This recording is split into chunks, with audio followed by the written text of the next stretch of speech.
तो दोस्तों of course आज के दौर में हम स्वतंत्र विचारों के साथ आगे बढ़ें, लेकिन अपने कुछ रीति रिवाजों और संस्कारों की भी कदर करें, क्योंकि कुछ हमारे रिवाज ऐसे हैं जो हमें उस दैवीय परमात्मा से जोड़ते हैं और जिनको मानने से, फॉलो करने से शायद एक पॉजिटिव एनर्जी फ्लो होने लगती है, राइट?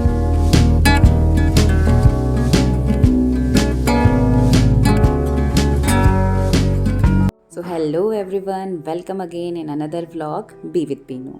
तो आज का वीडियो है कुछ खास। आज है हमारा वट सावित्री का पहला व्रत। पहला क्यों?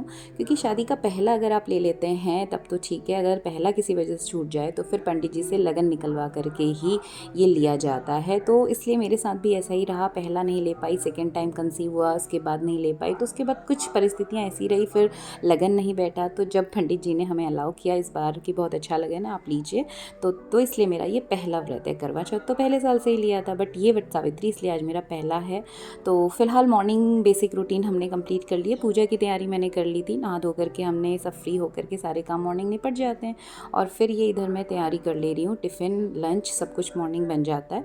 और ये मैं जो जीजी को दिखा रही थी मेहंदी, रात के सारे काम निपटा करके ही फिर ज़्यादा टाइम तो बचता नहीं, बट सिंपली गोले गोले, और मुझे बहुत अच्छा लगता है तो सिंपल मेहंदी लगी है। अच्छा, ये मैं छोटा सा वट का पेड़ ले आई थी नर्सरी से 3 दिन पहले ही। मैंने पंडित जी से पूछा था, क्योंकि मुझे टहनी लगा करके वाला कॉन्सेप्ट बिल्कुल समझ नहीं आता। पेड़ मतलब जीवित होना चाहिए, तभी तो उसकी पूजा का मीनिंग समझ में आता है कुछ। तो फिर पंडित जी ने बोला था हाँ आप घर पे वट का पेड़ रख सकते हैं, तो उन्होंने मुझे विधि बताई, मैंने उसी को फॉलो किया। तो ये ही लास्ट एक पेड़, बस एक ही पेड़ बचा हुआ था, तो 5 पत्तियाँ इस पर थी, मैं ले आई थी और ऑप्शन भी नहीं था, something is better than nothing. तो मैंने सारा काम निपटाने के बाद इसकी विधि विधान से पूजा कर ली। वट का पेड़ बहुत पवित्र शुद्ध माना जाता है, त्रिदेव का इसमें वास बताते हैं, ब्रह्मा विष्णु महेश। तो इसको शुद्ध तरीके से रखा जाता है, साफ स्थान पर रखा जाता है। तो ये पीछे हमारे जहाँ गमले रहते हैं उस स्टैंड पे मैंने इसको रख लिया था, और फिर इसी पे मैंने इसकी पूजा अपनी कर ली थी। सोचा था कि मैं आराम से, फिर सुबह टाइम ज़्यादा था नहीं और मुहूर्त 7:30 से 9:30 का बहुत अच्छा था। फिर 10 से 12 राहु काल था जब पूजा नहीं होनी थी, और उसके बाद आप बाकी पूरे दिन कर सकते हैं। तो पंडित जी ने बोला था आप शाम को स्कूल से आके कथा कर लीजिए, तो मैंने फिर वही फॉलो किया। तो फिलहाल ये सारी तैयारी मैंने मॉर्निंग करके रख ली थी। सोचा था कि अगर पॉसिबल हुआ, बट उसके पहले था नहीं योग, तो मैं कैसे पूजा करती। तो ये सासू माँ की थाली और ये बांस बेंत की जो कंडी रहती है वो मैं ले आई थी, उस पर चढ़ावन की जितनी चीज़ें हैं, फल हैं, ये सब कुछ मैंने यहाँ पर करके तैयारी रख ली थी। क्योंकि मैं एक्सपेक्ट कर रही थी कि अगर मॉर्निंग सारी चीज़ें प्रॉपर हो गई तो पूजा भी कर लूँगी। बट पता है यहाँ पर तो जैसे कहानी में ना दूसरा ही ट्विस्ट आ गया। ये था मेरा पहला वट सावित्री, तो सब कुछ मैंने बड़े मन से किया था। होता है ना कभी कभी कि हमारी कुछ प्लानिंग रहती है, तो मुझे लगा फर्स्ट व्रत है एंड मैं हमेशा साड़ी पहन के ही पूजा पाठ के काम करती हूँ, तो ठीक है, मैंने सोचा था कि एग्ज़ाम्स भी हैं, मैं घर आकर के फिर आकर के दोपहर में इसको मैं कर लूँगी। साड़ी रेडी रखी थी, सब कुछ पूजा, और हमारे वहाँ पे पिछौड़ी बहुत शुभ होती है, इसको पहना जाता है, सब कुछ करूँगी मैंने सोचा था, बट कुछ भी ऐसा नहीं हुआ, बल्कि पूजा ही घर पे नहीं हुई। तो फिर जब स्कूल जाने के बाद में, one of my colleague, she is my friend, तो उसका भी वट सावित्री का फास्ट था, तो उसने बोला कि वहीं पे मंदिर है, तो मंदिर वाले पेड़ पे ही हम पूजा करते हैं। तो उसने बोला कि साथ में कर लेते हैं। तो सडन आइडिया आया कि ठीक है, क्योंकि देखो घर वाला पेड़ छोटा सा है और जो मंदिर पे पेड़ है वो ज़्यादा पॉजिटिव एनर्जी के साथ है। तो फिर मैं पहले दिन सारा सामान घर पे लेके गई थी, लेकिन अब मैं सामान लेने घर तो जाती नहीं, तो फिर से मैंने लोकल में ही, वहीं पे मार्केट है, तो मैंने फिर से वो सारा सामान लिया, वहीं पर दोबारा सारा सामान लिया, और स्कूल से जाते ही मैं हुए ही मैंने ये पूजा की। तो इसलिए ना आपको सारे वीडियोस में मैं दिखूंगी कि मैं हमेशा पूरा एक श्रृंगार के साथ ही जो रहता है एक मैरिड लेडी का, उसके साथ करती हूँ, बट इसमें मैं सूट में हूँ। और पिछौड़ी हमारे वहाँ पर बहुत ज़रूरी और शुद्ध और सौभाग्य का प्रतीक मानी जाती है, तो वो मुझे मेरी फ्रेंड ने प्रोवाइड करवा दिया था, तो वो और सामान मैंने सारा ले लिया। तो ये यहाँ पर इस तरह से मैंने ये पूजा की, यानी प्लानिंग कुछ और थी, बट सारे सपने मेरे धरे के धरे रह गए। एनी हाउ पूजा करना ज़रूरी था, और जो शगुन की चीज़ें हैं वो सब मैंने मैनेज करके कर लिया था कि टाइम से पूजा हो जाए। और ये वैसे भी निर्जला व्रत था, बहुत हिम्मत भी नहीं रहती है। तो ये हम दोनों ने मिल करके, मंदिर के सामने ये वट का पेड़ है, तो कई लोग इसके पहले भी आके पूजा करके यहाँ पर जा चुके थे। तो जो भी सामान हम ले कर के आए हुए थे। तो वट का पेड़ इसमें महत्व रखता है। नॉर्मल पूजा हम घर पे कर लेते हैं, तो वो मैं घर पे करके आ गई थी।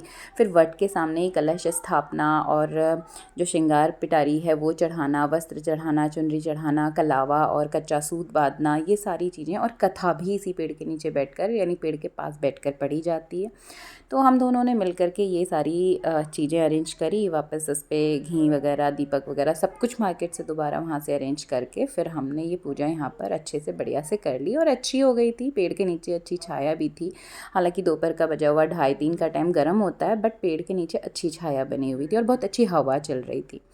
तो प्लान के सडन चेंज हुआ, यानी चेंज क्या कहूँ, मतलब मुझे लगा कि घर का प्लान, मेरे को लग रहा था कि नहीं छोटा सा है बट मंदिर के सामने है तो ज़्यादा अच्छा है, तो मैंने उसके साथ में पूजा करना ज़्यादा सही समझा।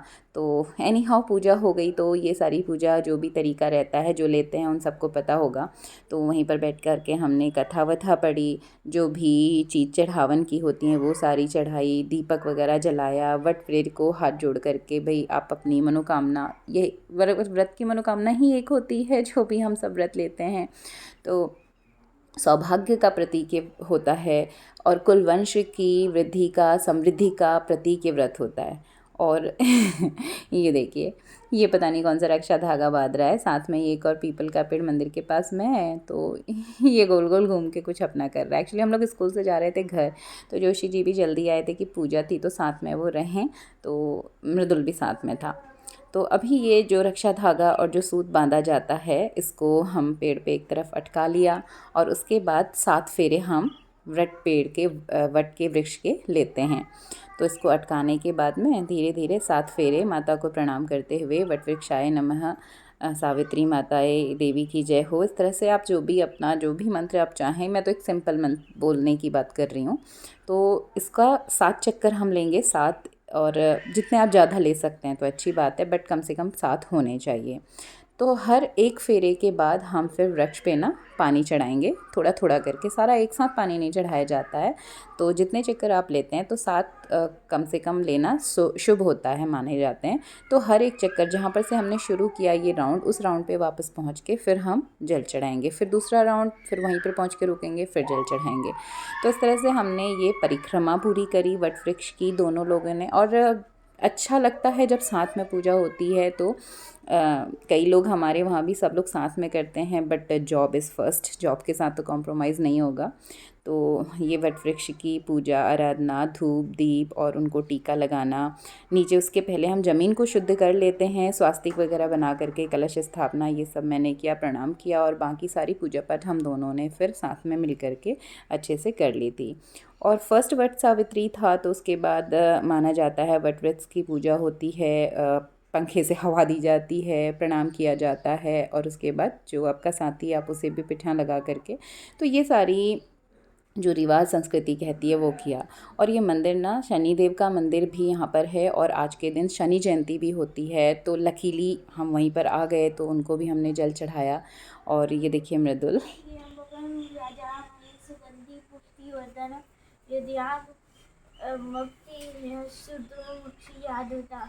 तो मृदुल ना थोड़ा सा भूल गया था, बहुत समय से वो नहीं हो रहा था उच्चारण। तो इस तरह से भगवान शिव की, गौरा की पूजा, आशीर्वाद आज लिया जाता है। तो बहुत अच्छा रहा, हम दोनों ने मिलकर साथ में पूजा कर ली। इसके बाद शाम को आ गए थे घर, और उसके बाद शाम के मैंने खाने की तैयारी कर ली थी। उसके बाद फिर शाम को दोबारा पूजा, जैसे सिंपल व्रत की होती है वो सारी पूजा करके आप अपनी सास को ये पूरा श्रृंगार दान करते हैं, कोई भी वस्त्र उसमें हो, और श्रृंगार का जितना सामान हो सके आप उसमें रखेंगे। तो इस तरह से वो दे करके ये आशीर्वाद हम ले रहे हैं भाई।